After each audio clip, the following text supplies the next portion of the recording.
그가 찔림은 우리의 허물 때문이요 그가 상함은 우리의 죄악 때문이라.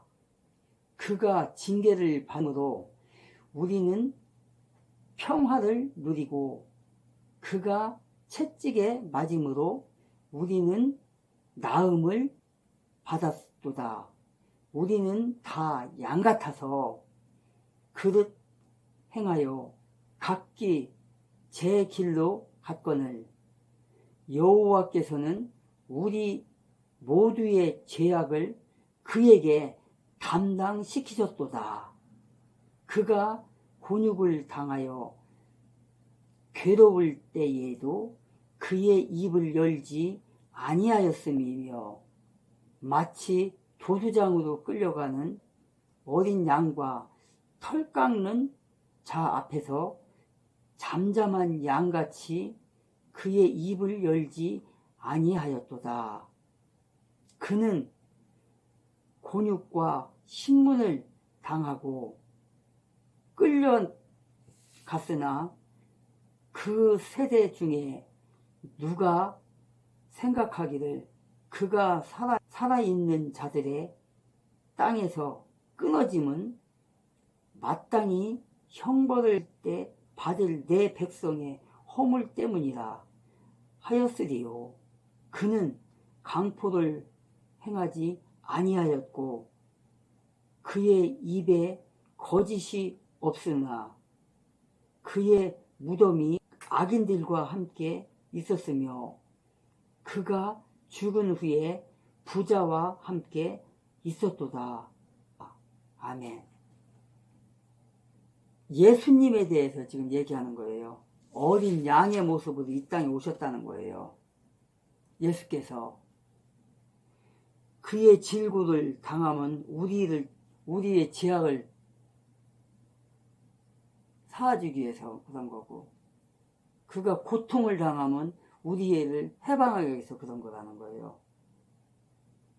그가 채찍이 맞으면 우리를 치료하기 위해서 그러는 거예요. 그가 끌려가면서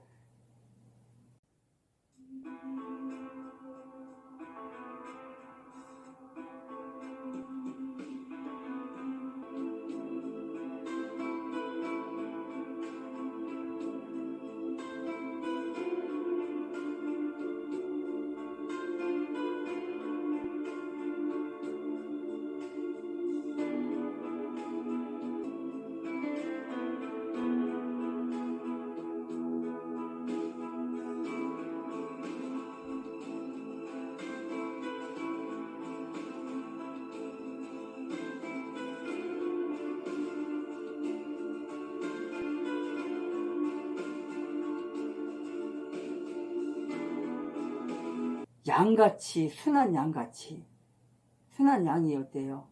그냥 끌려가잖아요. 말없이 끌려가서 희생을 당하잖아요. 누구를 위해서? 주인을 위해서, 재물을 바치기 위해서. 양을 질고를 당하면 인간을 위해서고 고통을 당함도 인간을 위해서고 십자가를 지고 골고다로 올라가는 그 예수님을 상상해 보시라고요. 말없이 피를 흘리며 채찍에 맞으며 자기가 짊어지고 가야 할 가는 그 십자가, 그 십자가를 자기가 짊어지고 가서 그 십자가에 못이 박혀 돌아가시는 거예요.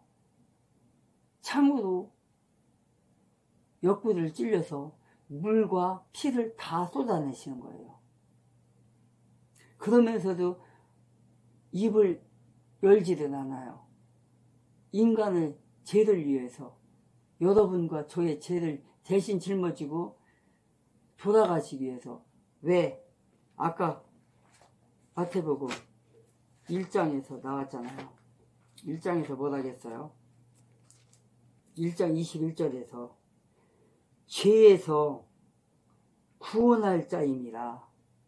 인간을 구원하기 위해서, 여러분을 구원하기 위해서, 여러분의 아내들, 여러분의 자녀들, 여러분의 부모를 구원하기 위해서 예수 그리스도를 믿음으로 말미암아서 구원을 받는 거잖아요. 제사함을 받는 거잖아요.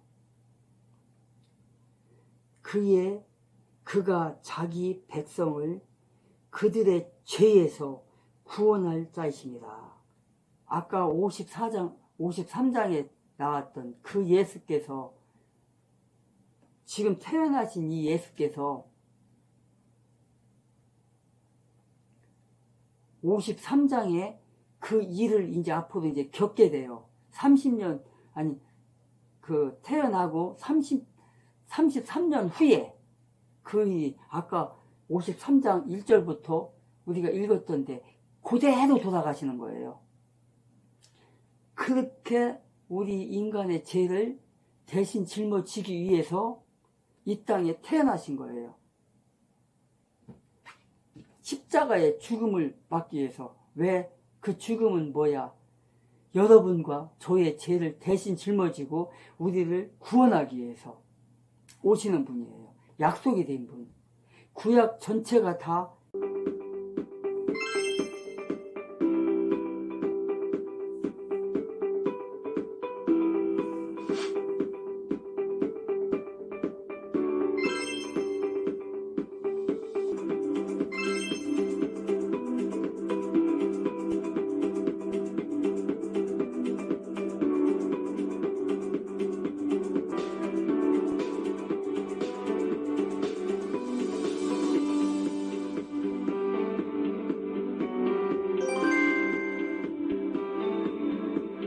예수 그리스도를 얘기하는 거잖아요. 우리가 창세기 그 3장인가 2장인가 거기서 배웠잖아요. 아담이 죄를 졌을 때, 선악과를 따먹었을 때 하나님이 그 서늘한 에덴 동산을 이렇게 산책을 나와서 수면을 걷고 있는데, 걷다가 아담아 아담아 어디 있느냐, 그러니까 하나님을 보기에 겁이 나서 내가 숨었나이다. 제가 벗었음으로 숨었나이다. 누가 벗은 걸 말해주더냐. 그러면서 어떻게 했어요? 가죽 옷을 해입혔다겠잖아요. 그 가죽 옷을 해입히려면 생명이 희생이 돼야 돼요. 그게 어린 양이잖아요. 그게 어린 양이란 말이에요. 그 양을 잡아서 가죽을 벗겨서 아담에게 입힌 거예요. 그게 바로 예수 그리스도라는 거예요. 피 흘리신 예수 그리스도. 그분이 바로 오늘 태어나신 그분이에요. 예수 그리스도의 나심은 이러하니라. 바로 이거예요. 23절 다시 한번 읽을게요. 보라, 처녀가 잉태하여 아들을 낳을 것이요 그의 이름은 임마누엘이라 하리라 하셨으니, 이를 번역한즉 하나님이 우리와 함께 계시다 함이라. 누가? 하나님이. 임마누엘이라. 임마누엘. 하나님이 우리와 함께 하시다. 여러분과 저와 함께 하시기 위해서 이 땅에 오신 거예요. 그 예수 그리스도를 여러분과 저는 믿음으로 말미암아서 구원을 받는 거예요. 그 예수 그리스도를 우리가 지금 배우고 있는 거고, 왜 우리가 교회를 다녀야 되나? 예수를 믿어야 되나? 내가 믿는 예수는 누구인가? 여러분이 믿는 예수 그리스도 누구인가? 나의 교회에서는, 내가 다니는 지금 교회에서는 그 예수 그리스도를 잘 전하고 있는가? 우리 목사님이 그 예수 그리스도를 잘 전하고 있는가? 나를 교회에서 가르치는 그 청년 선생님은 나에게 이 예수 그리스도를 잘 가르치고 있는가? 내가 잘 배우고 있는가? 그걸 확인하기 위해서 우리가 지금 초등학문 스터디 TV에서 여러분과 제가 지금 배우고 있는 거예요. 내가 다니는 교회, 내가 믿는 예수. 예전에 연세종교회 집회를 하고 점심을 먹고 있는데, 그때 노무현 정부의 청와대 행정관이 왔어요. 노무현. 네. 와서 그분이 이런 말씀을 하시더라고요. 지금 청와대에서 저녁에 문재인과 노무현과 노무현과 노무현과 모여서 아니죠. 기독교 인구를 10분의 1로 줄이된다. 자. 그런 이야기를 하고 있다는 이야기를 직접 제가 들었습니다. 그때부터 이 좌파들이 이 기독교를 멸살시키려고 하는구나 하는 그런 의심을 가지고 그런 데 대해서 설교도 많이 하고 했는데 이 코로나가 오고 난 다음에도 여러분 민주연구원 거기에 핵심자가 교계 지도자들 몇 명을 모아놓고 기독교 인구를 100만 명 이하로 줄여야 된다. 자기들 지지하는 사람만 지지해야 된다. 남겨놔야 된다. 이런 이야기를 들었다는 이야기를 제가 직접 또 들었습니다. 그래서 제가 작년 총회에서 그것을 그 당사자가 있는 데서 고발을 하면서 어떻게 이런 이야기를 기독교 지도자들이 듣고도 뺨을 때기로 한데 뺨을 때려야 되는데 그 이야기를 듣고 밥을 먹고 왔냐 하면 제가 그렇게 야단을 보통을 친 적도 있었는데 얼마 전에는 또 어떤 분이 원래는 교회를 박해하는데 동참했던 분이 우리 교회에 10만 원을 기부를 했어요. 그래서 그분이 찾아왔더라고요. 어떻게 그렇게 정치체계도 다른데 이렇게 기부를 했냐 했더니 코로나 예배를 드리게 할 거냐 말 거냐 하면서 KNCC라든지 이런 데서 모여서 토론을 했다고 하더라고요. 무슨 토론을 했는가 하니까 만약에 교회 예배를 제안했을 때에 반발이 얼마나 심하겠느냐 이런 했는데 대부분의 그게 관계자들이 대형 교회들이 공작하지 못할 거다. 그냥 실행하면 된다. 이렇게 해서 이것을 정책으로 했다는 이야기를 제가 또 듣게. 내가 섬기는 하나님, 나를 인도하시는 성령님이 누구신가? 나를 어떻게 인도하시는가? 내가 왜 예수를 믿어야 하는가? 흔히들 그래요.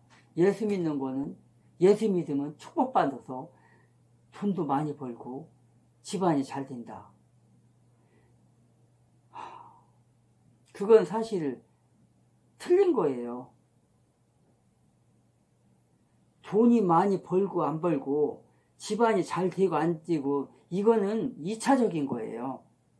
우리 영혼이, 당신의 영혼이 예수 그리스도로 말미암아서 구원받는 거, 죄사함을 받고 구원받는 게 1순위예요. 1순위 그게. 그 다음에 하나님께서 덤으로 주는 게 물질이고요. 물질이 아무리 있어도 예수 그리스도가 없다면 결국은 패만의 길이잖아요. 그렇잖아요. 우리는 이 땅에 태어나서 무의미하게 살다 무의미하게 죽을 거예요? 그게 인생인가요? 아니란 말이에요. 하나님이 이 땅에 여러분을 보냈을 때는 이 땅에 가서 어떠한 삶을 통해서 하나님을 예배해라. 나의 영광을 돌리라. 그래서 보낸 거예요. 그 일을 우리가 해야 되는 거예요. 여러분과 제가.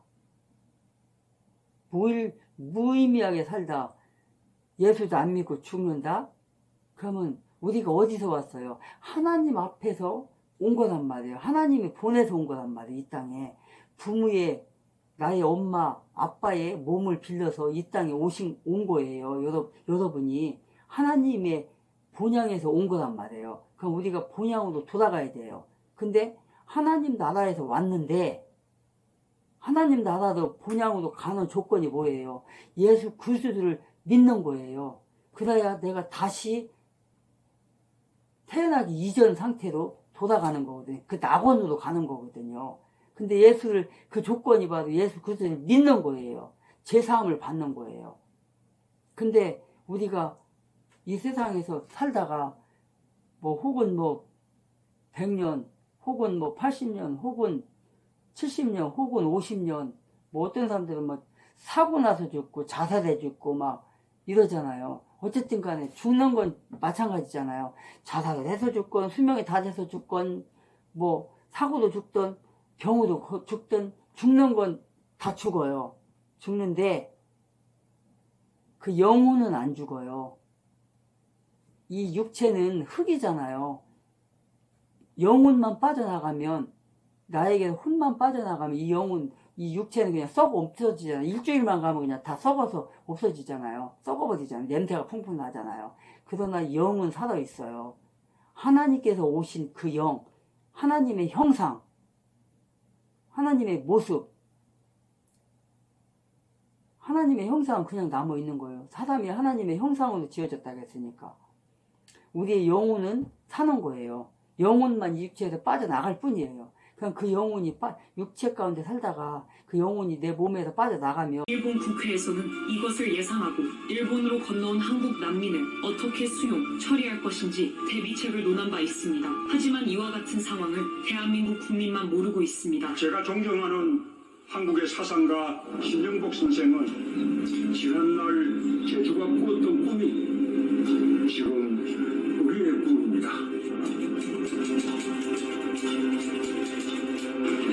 이 이점령군하고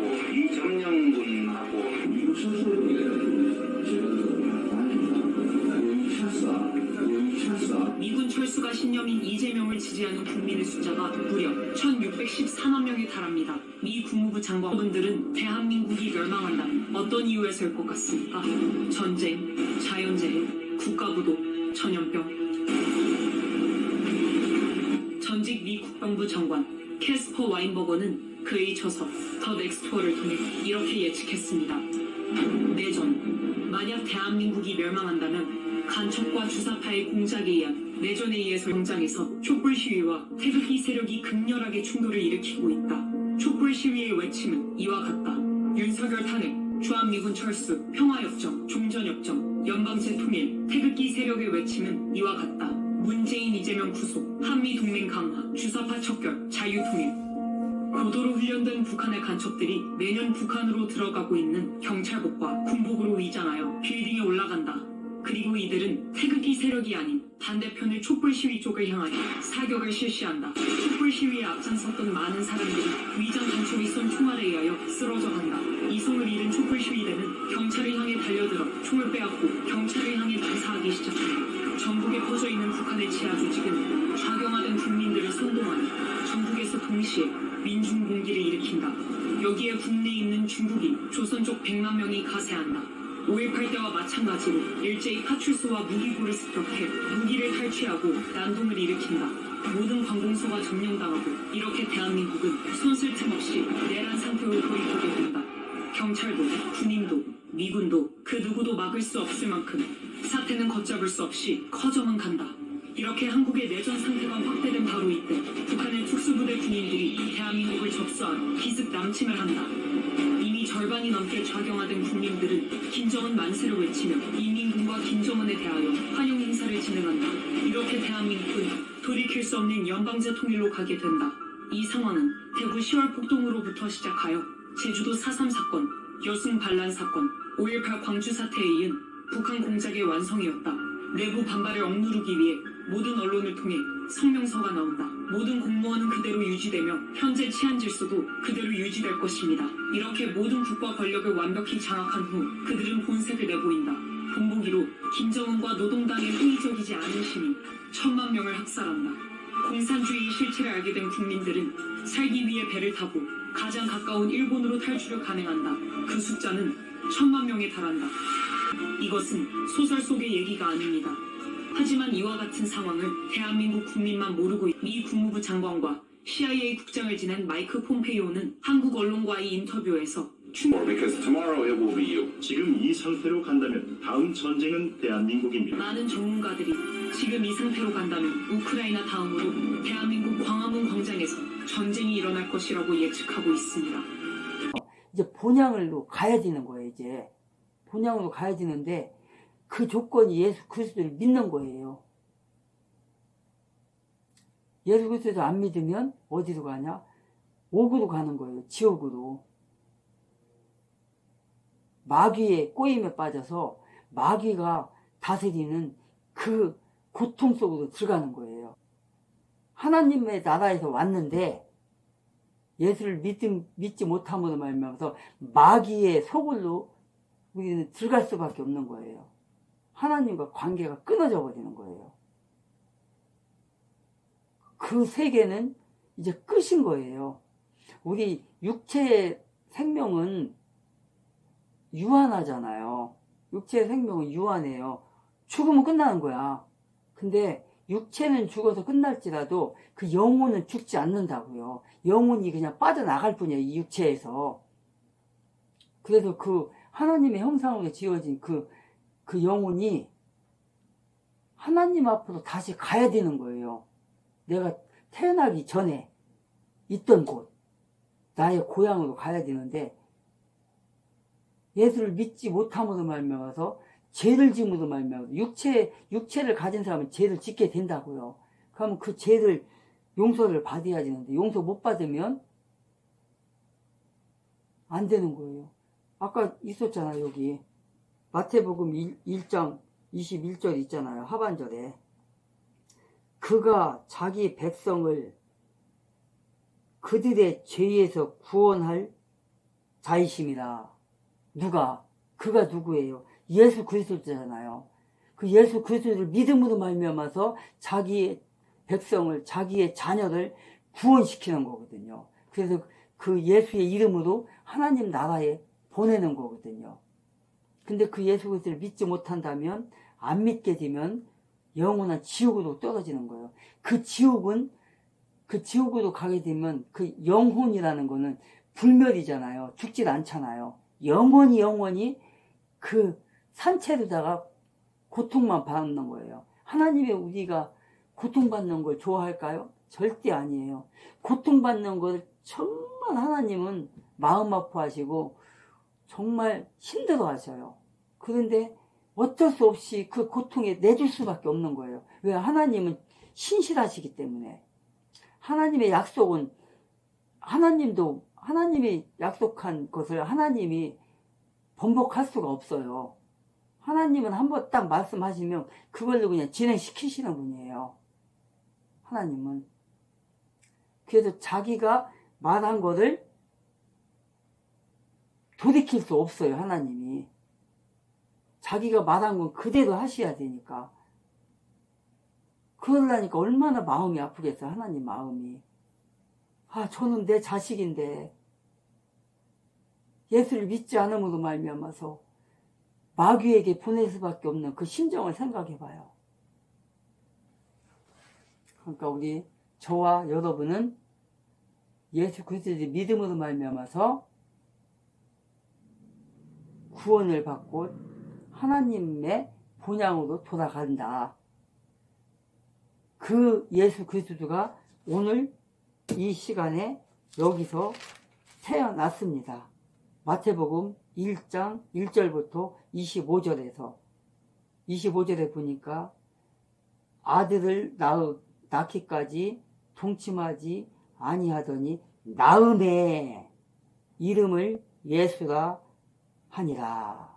이렇게 예수께서 탄생을 하셨습니다. 다음 편에는 이제 예수 그리스도가 태어났고 나서 이제 동방에서 박사들이 옵니다. 와서 헤롯 왕에게 와서 이제 그 메시아가 어디서 태어나냐 그거 물어보죠. 그러니까 그 헤롯 왕이 여러 막 선지자들과 박사들을 다 모아놓고 야 예수가 어디서 난다겠냐. 그러니까 성경에 이렇게 기록되어 있는데 베들레헴이라는 다윗의 동네에서 태어난답니다. 그러죠. 하면서 그 동방에서 온 박사들이 헤롯이 가서 그 왕을 찾거든. 우리에게도 연락해서 나도 가서 경배하게 해라. 그러죠. 그런 장면이 나옵니다. 다음에는 그곳을 스터디하겠습니다.